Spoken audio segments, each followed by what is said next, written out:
Donc bonjour les quatrièmes, j'espère que vous allez bien et donc on va pouvoir reprendre le cours de SVT. Donc on est toujours dans un chapitre consacré à la façon dont on réalise les mouvements et donc la semaine dernière on avait vu la façon dont les informations venues de l'environnement étaient réceptionnées par le cerveau. C'était ça qu'on avait vu. Donc voilà, je vous remets le petit schéma qu'on avait construit la semaine dernière. Donc on a vu que les informations venues de l'environnement allaient arriver jusqu'aux organes des sens, par exemple les yeux, le nez, les oreilles, puis allaient transiter jusqu'au cerveau par des nerfs qu'on appelle des nerfs sensitifs. Donc là, je vous rappelle, hein, l'histoire, c'est, il faut imaginer quelqu'un qui reçoit une balle, on lui envoie la balle, la personne va lever la main pour attraper la balle.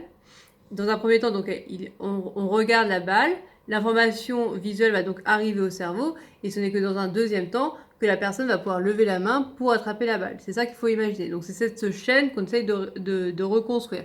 C'est-à-dire l'information transite jusqu'au cerveau par les nerfs sensitifs, et là on va essayer d'expliquer tout ce qui se passe après. Ça veut dire que comment ça va passer, cette information va passer du cerveau au muscle qui va pouvoir effectuer le mouvement. C'est ça qu'on essaye de voir aujourd'hui. Donc pour ce faire, pour essayer de voir quel trajet va prendre l'information, on va faire une petite activité. Donc je vous remets juste pareil pour que ce soit bien clair le PowerPoint. On regarde un peu où on était dans le cours. Donc c'est ça qu'on avait noté. Les informations de l'environnement activent le cerveau, hein, ce qu'on a vu. Informations de l'environnement passent par les organes des sens, ensuite passent par les nerfs sensitifs et arrivent au cerveau. Il faut que ces informations passent du cerveau au muscle pour permettre le mouvement. On a vu comment ça arrive au cerveau et maintenant on essaie d'expliquer comment on va pouvoir aller activer le muscle. Donc c'est ça qu'on a noté, comment les informations passent du cerveau au muscle. C'est ça qu'on essaie d'expliquer. Et pour ce faire, je vous avais dit de télécharger un petit logiciel qu'on appelle le logiciel CMD. Donc je vais le faire hein, pour les personnes qui n'ont pas forcément de PC. Je vais vous refaire les petites expériences, comme ça vous verrez ce qu'ont fait vos camarades cette semaine. Donc là, je vous montre peut-être déjà tout ce qu'il fallait faire. Je vous ai donné 4 expériences à faire. Alors, c'est là-dedans, je pense. Tititi. Activité 2. Ok, voilà. Non, c'est pas long. C'est celle-là. Donc, ici.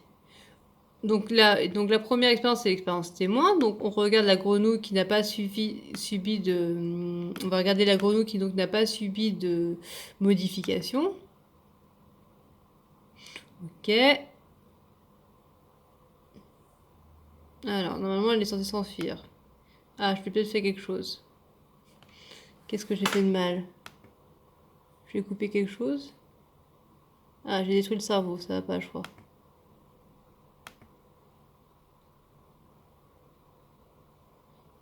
Non, pause.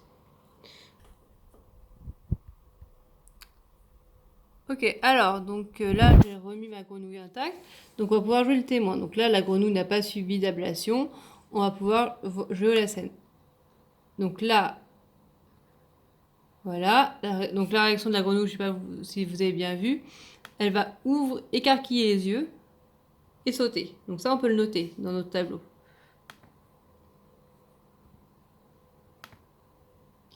Qui est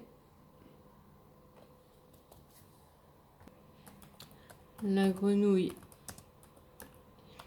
écarquille les yeux et saute.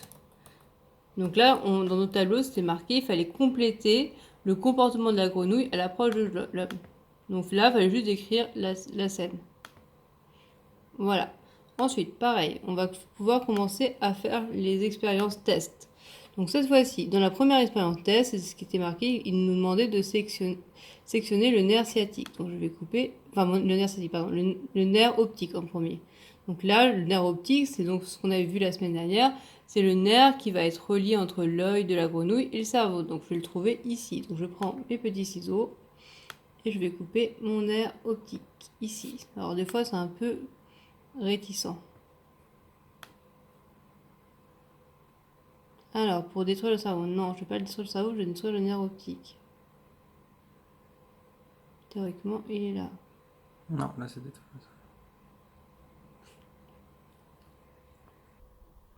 Ok, donc là, j'arrive plus à retrouver comment on coupe le nerf optique. C'est vrai que ça fait un moment que j'ai pas utilisé ce logiciel. Bon, ce qu'on va faire, c'est qu'on va détruire le cerveau. D'accord? Hop. De toute façon, ça fait faire le même effet. Donc théoriquement, quand on fait ça, donc là, il n'y a plus aucune réaction. Non seulement la grenouille n'écarquille plus les yeux, mais elle ne saute pas. Donc on va pouvoir le noter ça. Donc c'est toujours dans l'activité 2. Donc là, quand on coupe le cerveau ou le nerf optique, hein, c'est pareil. La grenouille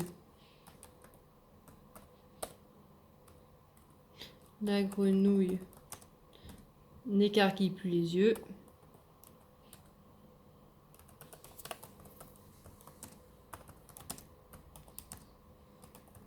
Et ne saute pas. Donc là, on va pouvoir interpréter. Alors ça, c'est des choses que vous avez peut-être eu du mal à faire. Donc moi, ce que je vous demandais, la question posée, c'était, j'en ai déduit quel était le trajet emprunté par les informations. C'est ça qu'on doit répondre. En fait, vous pouvez interpréter plein de choses à partir de ça. L'importance, en fait, c'est de répondre à la question. Je pourrais dire, effectivement, les yeux, je pourrais interpréter, ça pourrait être, les yeux, c'est utile à la grenouille pour s'enfuir. Ça peut être une interprétation. Mais l'interprétation va en fait dépendre de la question. Donc souvent le problème c'est que vous répondez pas forcément à la question posée. Là donc c'est sur le trajet. Donc là, ce qu'on peut écrire déjà, c'est que la grenouille ne voit pas l'homme puisqu'elle n'écarquille pas les yeux. La grenouille ne voit pas l'homme puisque ses yeux ne s'écarquillent pas. Donc qu'est-ce qu'on en déduit? Le message n'est pas parvenu au cerveau. Quand vous détruisez le nerf optique ou le cerveau, c'est que le message ne parvient pas jusqu'au cerveau.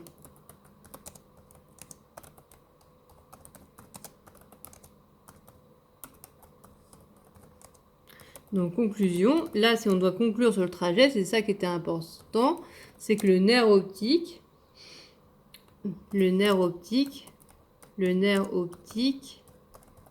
permet passage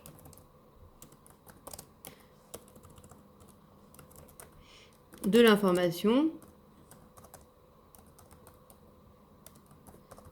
de l'œil au cerveau.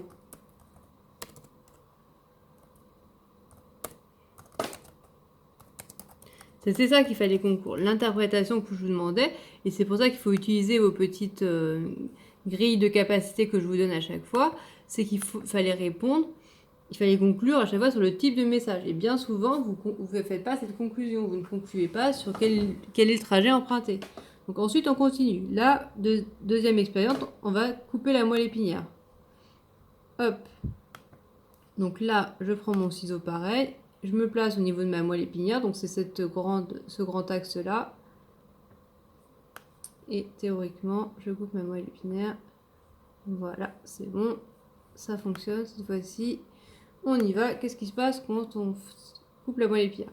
Donc regardez bien, je le refais. Cette fois-ci, la grenouille écarquille les yeux, mais ne saute pas. Donc, grenouille écarquille les yeux,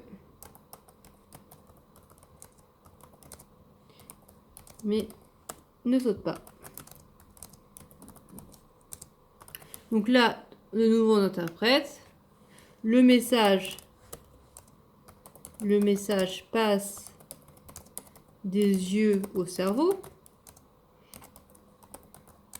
puisqu'elle écarquille les yeux.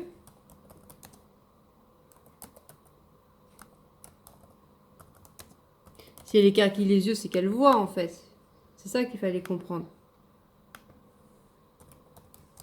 Mais pas jusqu'au muscle.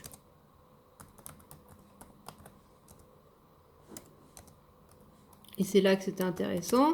Ça veut dire que là, le rôle de la moelle épinière, c'est quoi? Permet passage, information du cerveau aux muscles.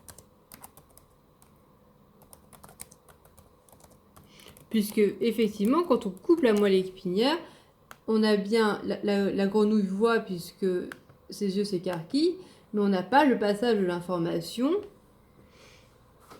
jusqu'au muscle puisqu'elle ne saute pas. Donc c'est comme ça qu'on déduit le rôle de chaque organe. À chaque fois, c'est comme ça en SVT qu'on fait. On détruit un organe pour comprendre son rôle.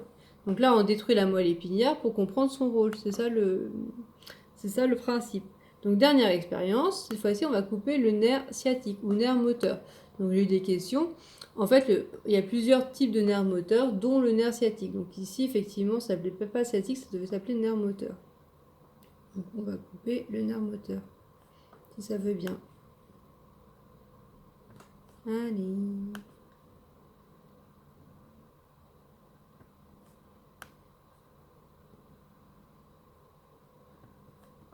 Bah alors. Ah, non, toujours pas.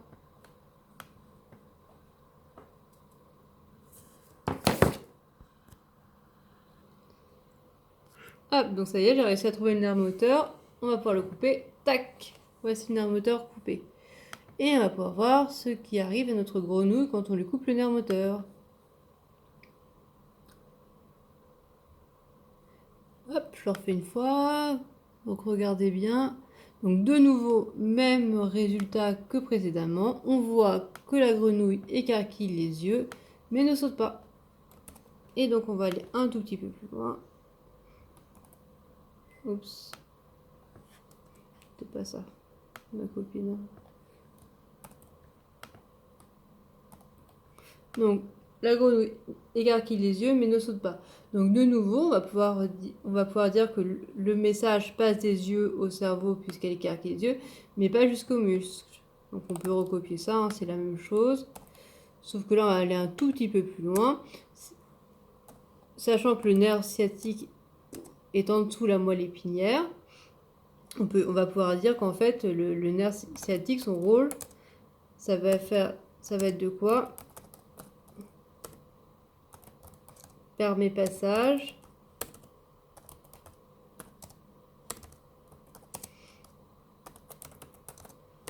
de l'information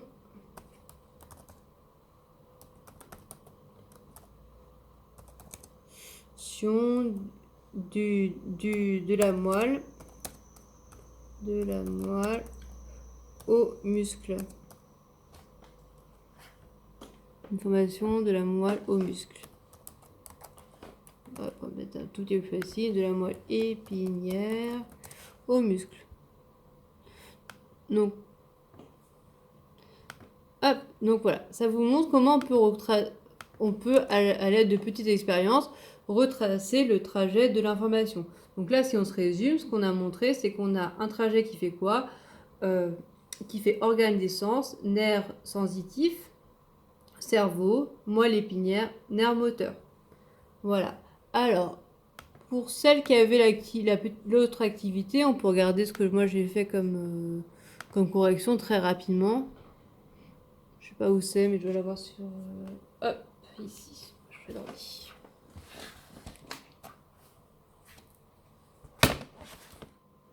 Donc ça, c'est la correction que je vous ai mis sur le NT. Donc voilà, vous retrouverez bien rédigé le petit tableau. Et là, je vous ai mis une petite correction pour celles qui ont fait l'autre activité, qui n'avait pas CMD. Donc là, vous aviez le cas d'une freestyleuse qui s'était blessée. Et en fait, il fallait expliquer quelles sont les structures nerveuses mises en œuvre lors d'un mouvement volontaire des jambes et expliquer la cause de la paraplégie de la freestyleuse. Donc en fait, les structures mises en place lors d'un mouvement des jambes, il fallait dire que c'était le cerveau, la moelle épinière et les nerfs moteurs. Et pourquoi elle est paralysée? En fait, comme elle a les deux jambes qui ne fonctionnent plus, l'hypothèse la plus probable, c'est qu'on a une lésion de la moelle épinière qui explique que ces deux jambes ne fonctionnent plus. Ça ne peut pas être une lésion du nerf moteur, parce que sinon, elle aurait qu'une seule jambe qui serait qui ne bougerait pas. Donc là, c'était plutôt lié à une lésion de la moelle épinière. Ok, voilà ce qu'il fallait dire pour cette activité. À partir de ça, on peut écrire un petit bilan.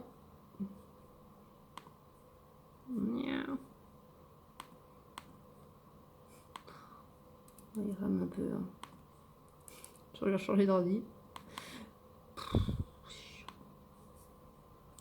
Bon, on change d'ordi, c'est pas grave. On va être quelque part aussi là sur celui-là. C'est la vidéo compliquée ce soir. Ah. Quatrième. Hop, voilà. Bon, désolé pour les petits problèmes techniques. Hein. Voilà, ça c'est le bilan. Alors, le bilan. Donc, on va pouvoir écrire les informations passent du cerveau au muscle par la moelle épinière et par les nerfs moteurs. Et exemple, le nerf sciatique. Donc, si on se résume, on va avoir des organes d'essence au cerveau. On parle de nerfs sensitifs. Ce sont les nerfs qui font la jonction entre les organes d'essence et le cerveau. Par exemple d'un nerf sensitif qu'on a vu, c'est par exemple le nerf visuel. Et entre le cerveau, entre la moelle épinière et les muscles, on va avoir des nerfs qu'on appelle des nerfs moteurs, qui vont être responsables du mouvement. Et un exemple de nerf moteur, c'est le nerf sciatique. Voilà, donc c'est tout ce qu'il faut retenir pour aujourd'hui. Alors, donc ça, vous notez bien la transition suivante.